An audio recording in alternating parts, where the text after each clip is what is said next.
Ang mabuting balita ng Panginoon ayon kay San Mateo.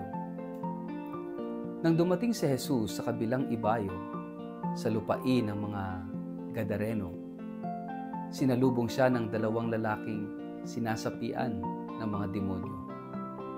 Sila ay nakatira sa libingan. Napakapabangis nila, kaya't walang sino man ang dumaraan doon. Biglang nagsisigaw ang dalawang lalaki, "Ano ang pakialam mo sa amin, anak ng Diyos? Naparito ka ba upang pahirapan kami kahit hindi pa panahon?" Sa di kalayuan ay may malaking kawan ng mga baboy na nagsisikain. Nakiusap sa kanya ang mga demonyo, "Kung palalayasin mo kami, papasukin mo kami sa mga baboy na iyon." Sinabi ni Jesus, "Sige, lumayas kayo." Lumabas nga sila sa dalawang lalaki at pumasok sa mga baboy. Ang buong kawan ay biglang tumakbo, papunta sa bangin, nahulog sa lawa at nalunod. Nagtakbuhan papuntang bayan ang mga tagapag-alaga ng mga baboy. Pagdating doon, ipinamalita nila ang buong pangyayari, pati ang naganap na sa mga lalaking sinapian ng mga demonyo. Kaya't lumabas ang buong bayan upang salubungin si Jesus. Pagkakita sa kanya, ipinakiusap nilang lisanin niya ang kanilang lupain. Ang mabuting balita ng Panginoon. Mapagpalang araw sa inyong lahat. Welcome po sa ating Gospel in a Nutshell. Mga kapatid, ang ating ebanghelyo ngayon ay isang kwento ng pagpapalayang makapangyarihan. Isinalarawan dito ni San Mateo ang pagtatagpo ni Jesus sa dalawang lalaking inaalihan ng masasamang espiritu sa lupain ng mga Gadareno. Isang eksenang nakakatakot. Mga taong naninirahan sa libingan, marahas at kinakatakutan ng buong komunidad. Sa gitna ng eksenang ito, dumating si Jesus. Hindi siya natakot. Lumapit siya, tumingin at nagpalaya.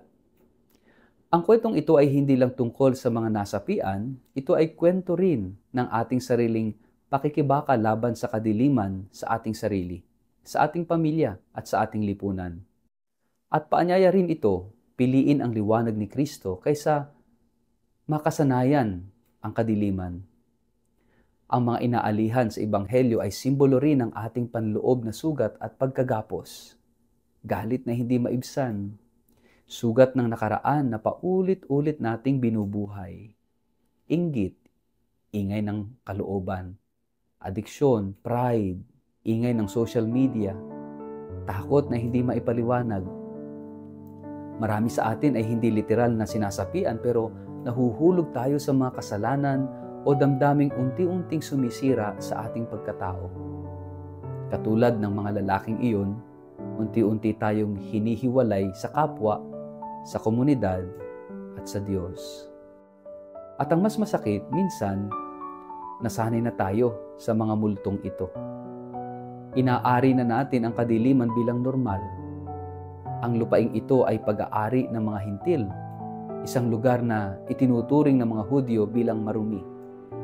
At nang pinalayas ni Jesus ang mga demonyo at pinapasok sa mga baboy, ang buong bayan ay nakiusap na lumayo na siya. Bakit? Dahil sila ay natakot sa pagbabago. Mas pinili nilang manatiling komportable sa dati kaysa harapin ang kapangyarihang nagdadala ng tunay na kalayaan. Ganyan din tayo minsan. Ayaw nating mapalapit kay Jesus kasi alam nating babaguhin niya tayo.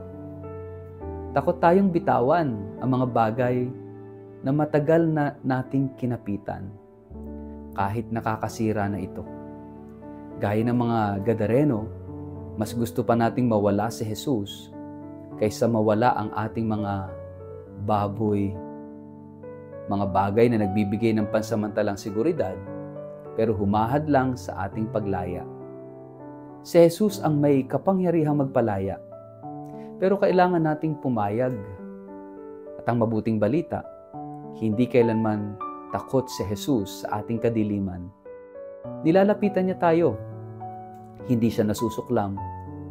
Ang tanging hinihintay niya ay ang ating pagpayag na lumaya. Sa panahong ito ng maraming krisis, emosyonal, moral, espiritual, ang tanong ni Jesus sa atin ay simple. Gusto mo bang lumaya? Kasi kahit siya ang may kapangyarihan, hindi niya pipilitin ang puso mong ayaw namang bumitaw. Mga kapatid, si San Agustin ay minsang nagsabi, mas natatakot tayong mawala ang mga kasalanang minahal natin kaysa sa Diyos na gusto tayong palayain. Hindi ba ito totoo?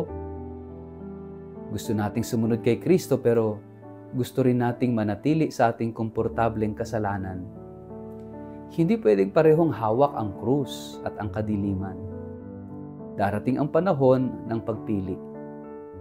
At sa kapistahang ito ng pagharap kay Jesus, panahon na upang pumili ng kalayaan.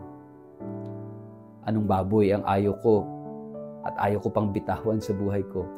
Pwede itong ugali, kasalanan, sugat o pagkagapos na humahad lang sa aking ganap na pagsunod kay Jesus.